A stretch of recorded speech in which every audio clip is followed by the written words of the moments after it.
バーガードレコードの尾崎です。20年ぐらいもうブラジルに買い付けに行ってて、商品構成のほとんどはブラジルのレコードになります。あとはジャズとかブラックミュージックとかロックみたいなものもある程度扱ってる感じですね。ラバーガードっていう充実の技があるんですね。そこから取りました。どういうことかっていうと、僕が解釈しているのはすごく超攻撃的な防御をしながらいつの間にか相手を決めていくというピタッとくるなと思って、そこでつけました。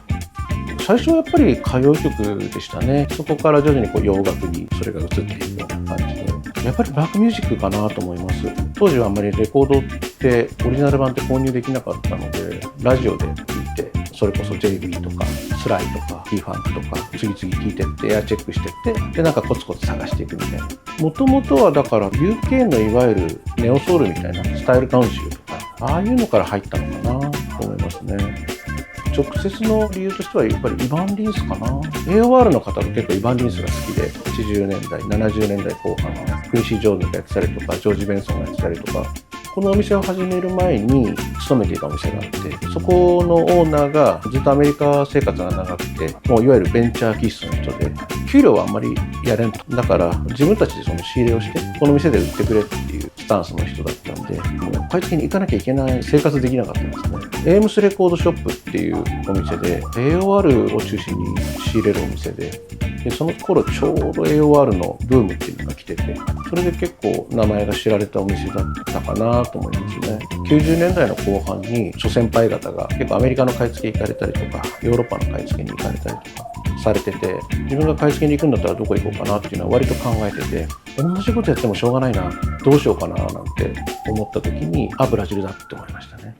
2001年か2年だったと思いますね。初めて行った時にまだインターネットとかってあんまりうまく使えるような状況じゃなかったと思うんですよ。なので果たしてどこにレコードが売ってるのか、どうやったら買えるんだろうっていうのもほぼ調べずに行ったんですね。それで空港からホテルの近くの公園のバス停に着いて、バスを降りたらもう目の前に行ってました。公園に今思えば1枚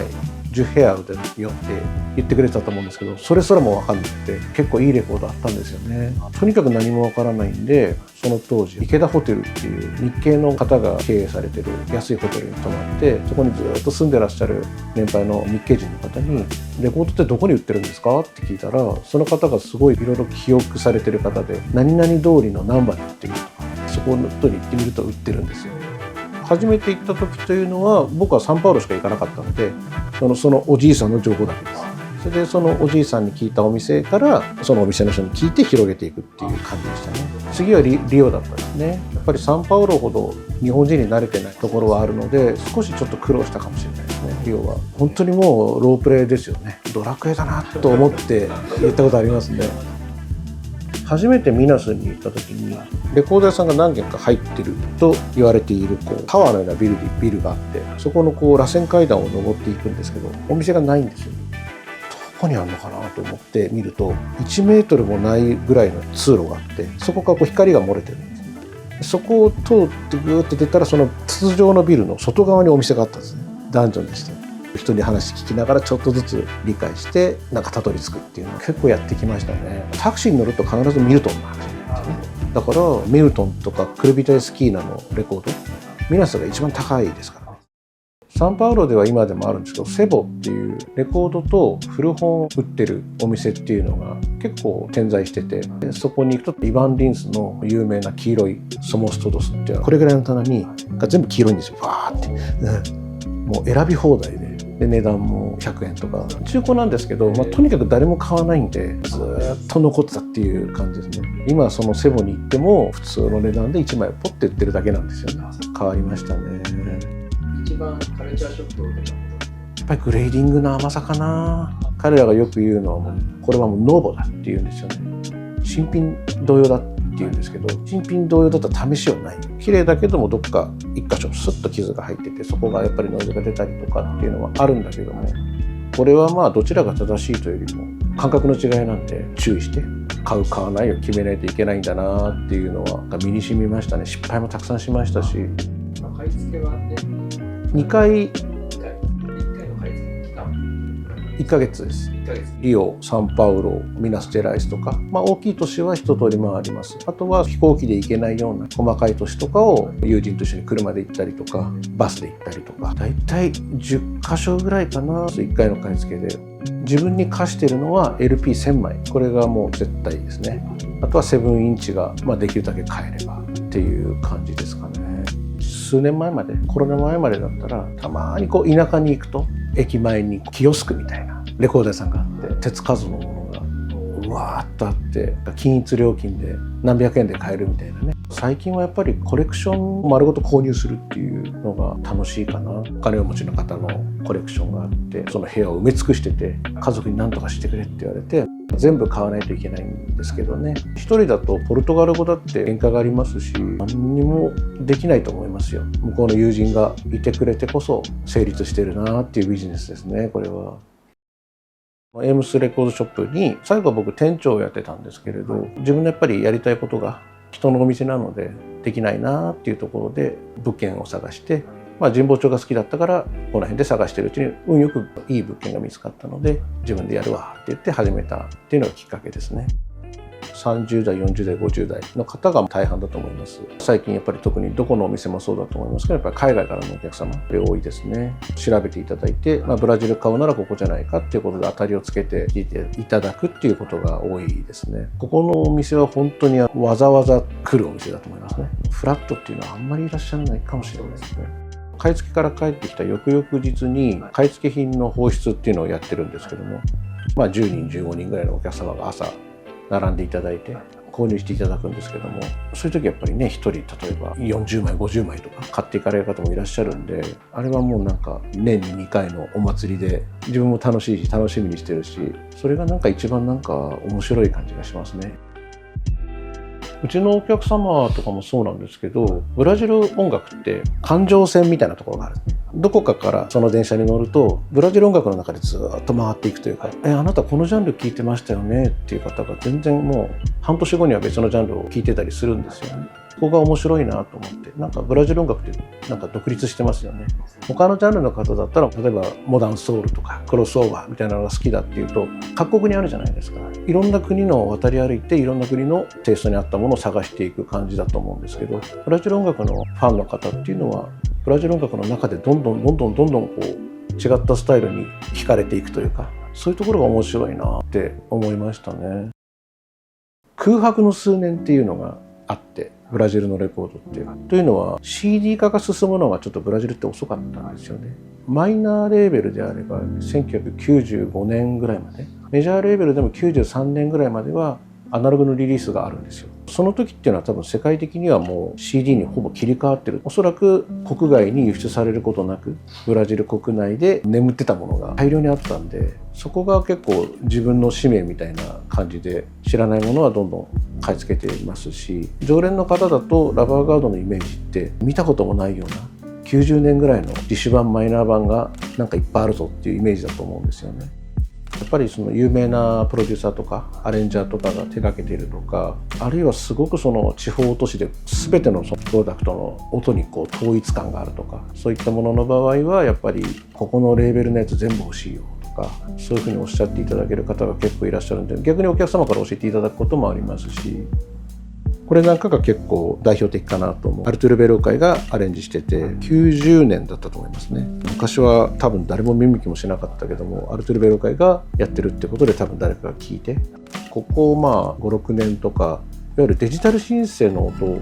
が許容し始めたと思うんですね。そういった意味でもフィットした感じがして割とよく売れてくれるレコードだと思います。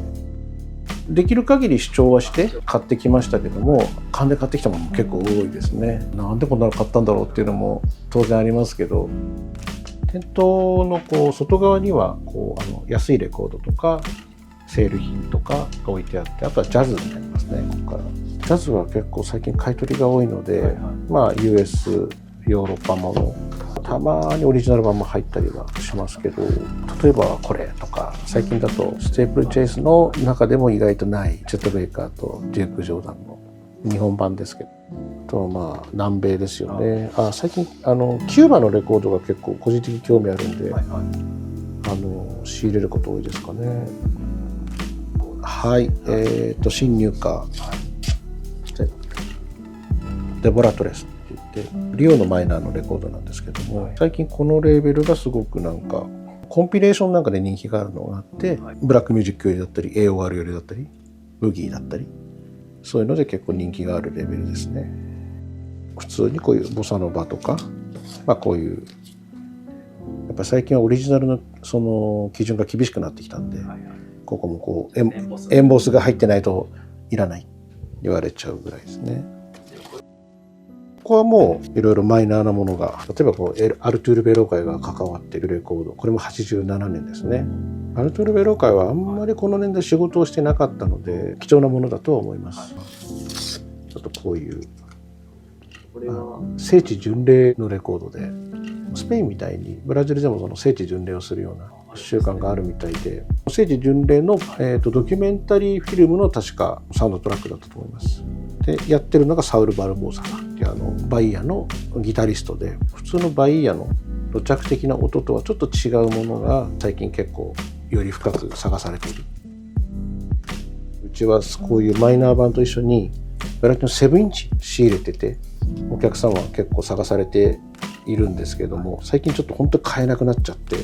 価格もちょっと高くなっちゃったんですけど、これはジャルマジアスっていう黒人シンガーの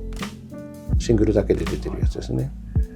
とにかくブラジル版は7インチオンリーがすごく多いので、やっぱりこれをやらないと結構コレクターとしてはなんかこう片手落ちかなっていうところはあるんでしょうね。ここはとりあえずブラジルから新着品が届いた時にとりあえず入れておくところで、お客様いつでもご覧いただけるものなので、ここを最初に見られる方も多いですね。実現するかわからないんですけども、もし例えばここのお店が2号店が出せるとか、そういう状況があるとしたら非英語圏の音楽のお店ってやってみたいですね。ブラジルのレコードって高いので、他のお客様が自分の持ってるレコードを持ってきていただいて、これとトレードしてくれっていうケースもうち結構多くて、他のジャンルは結構そのトレードで入ってくるケースが結構多いんですね。そうするとこんなのあるんだっていうのが結構あって、それがやっぱり非英語圏なんですよ。アジアだったりアフリカだったり多種多様なものがあって、あとは今1930年代のいわゆる SP 音源がすごく興味があって、キューバとかインドネシアとかそういったものだけを扱うお店っていうのもやってみたいなっていうのは漠然と思ってますね。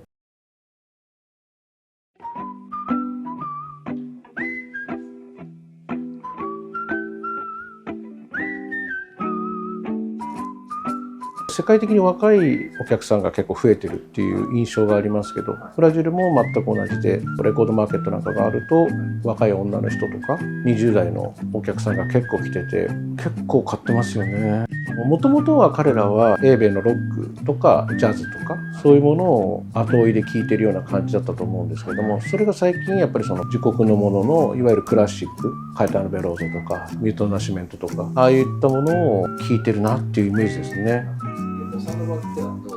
もちろん一定のファンがいらっしゃいますし、若い子も購入はしてるけども、やっぱり70年代の方が強いかなっていう印象ですね。サンバはもう彼らの血に入ってるものですから、あれはまあ多分踊るものなのかもしれないですね。もうサンバのレコードだったらいわゆるそのエスコーラージサンバ、チームごとに有名な作曲家がいらっしゃるんで、カントーラとかね、ああいう人たちのものを再評価ということで一ジャンルとして購入しているっていうケースがあるのかな、それは感じますね。